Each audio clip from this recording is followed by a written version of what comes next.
moo wax ni loi bi man maa jël initiative wax naa ko fii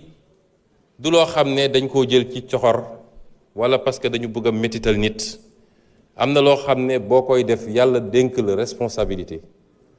doo ci seet lu dul liy njëriñu réew waaye defoo ko pour orienter ko ci Masamba walla Mademba waaye nag Masamba ak Mademba bu mu dal gis nga waaw boo koy wote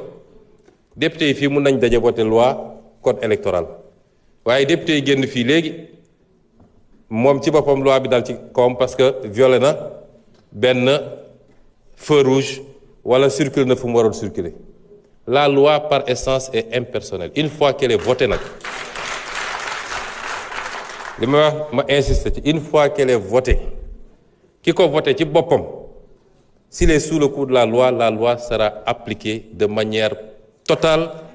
impartiale et sans hésitation. ma wax nag ni ñi nga xam ne ñoom seen bopp ñoo bañ a wote loi bi pendant des décennies ña nga xam ne ñoom ñoo koy xeex ñi nga xam ne ñoo taxaw fii sax ne ñoom du ñu wote loi bi tey ñoom ñoo am lu ñu war a wax ci application loi bi.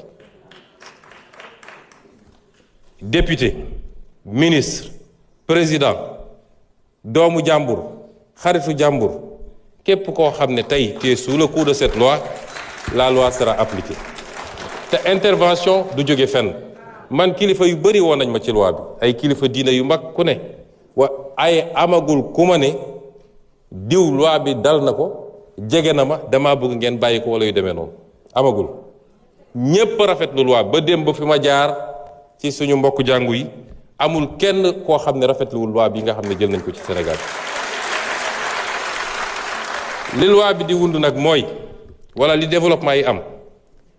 mooy lii du guléet fii de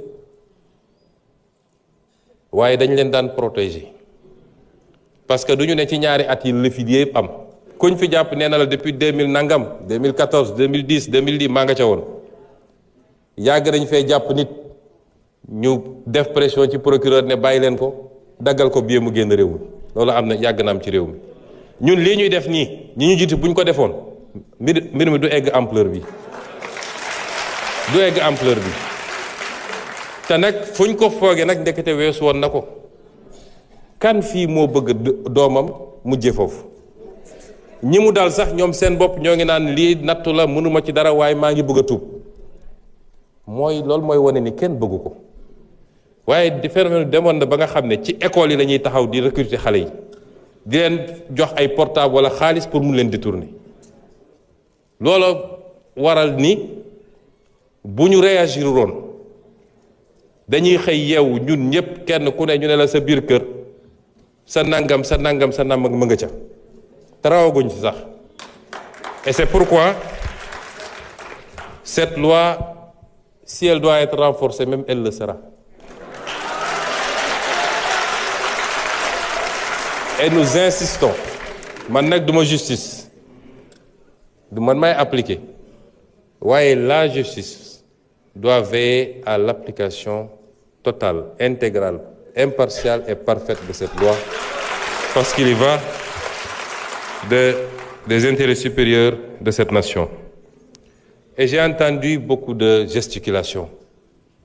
dans des pays étrangers, particulièrement la France. S'ils ont opté pour ces pratiques que je ne veux même pas nommer, c'est leur problème, mais nous n'avons pas de leçon à recevoir d'eux. Absolument pas de leçon. Aucune leçon.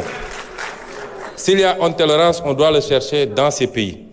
Ou pas plus tard qu'il y a 4 jours, une avocate a été attaquée parce qu'elle s'est fait interviewer avec un foulard sur la tête. C'est ça l'intolérance. C'est ces pays-là qui sont intolérants. Nous n'avons pas de leçon de recevoir de personne. Le peuple sénégalais souverain, dans sa totalité, je ne dis même pas dans sa majorité, ne veut pas de ces pratiques ici au Sénégal. Barki dem dama doon waxtaan ak un de mes ministres mu ne ma oui l'objectif c'est de casser la chaîne de transmission du VIH. Ma ne ko non, l'objectif n'est pas de casser la chaîne de transmission, c'est un des objectifs sous-jacents. Mais l'objectif principal, c'est de mettre un terme à la prolifération du phénomène. Ça, l'objectif principal. Kon loolu jàpp naa ni am nañu satisfaction pour le moment ci application de la loi et nous insistons parce que nag bëri na lu ñu ciy wax fii il sera pas question de cacher les gros poissons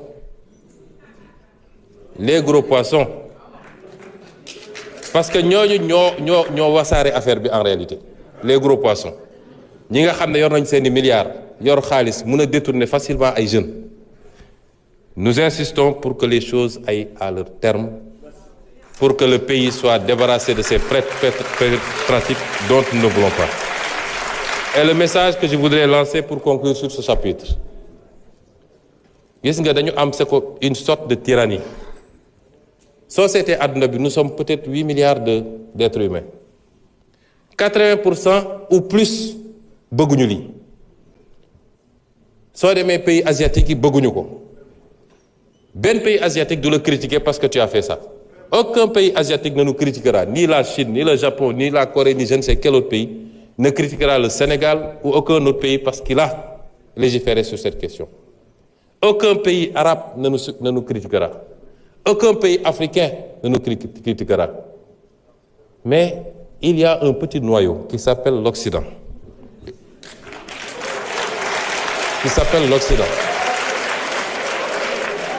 Et au sein duquel d'ailleurs le débat n'est pas tranché parce qu'il y en a beaucoup en Occident qui n'en veulent pas. Et selon les pays, les proportions varient. Donc il y a moins de 5 ou 10% de la population mondiale, parce qu'ils ont les moyens, parce qu'ils maîtrisent les médias, qui veulent imposer leur dictat, leur culture, leur civilisation. D'ailleurs, on n'osera pas parler de civilisation avec cette affaire-là, parce que ce n'est pas de la civilisation, et qui veulent aujourd'hui l'imposer au reste du monde. Au nom de quoi?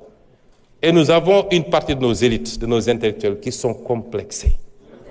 qui ont été complètement formatés à des trucs, et qui ont peur de leur propre ombre. Nous, au Sénégal, n'avons pas le droit de dire en tant que Sénégalais que nous ne voulons pas de cela. Y compris ces soi-disant intellectuels africains, élites, qui écrivent au président de la République, qui a librement promulgué la loi parce qu'il est avec cette loi. Et qui écrit pour demander un moratoire. Il n'y aura pas de moratoire. Cette loi sera appliquée. C'est le président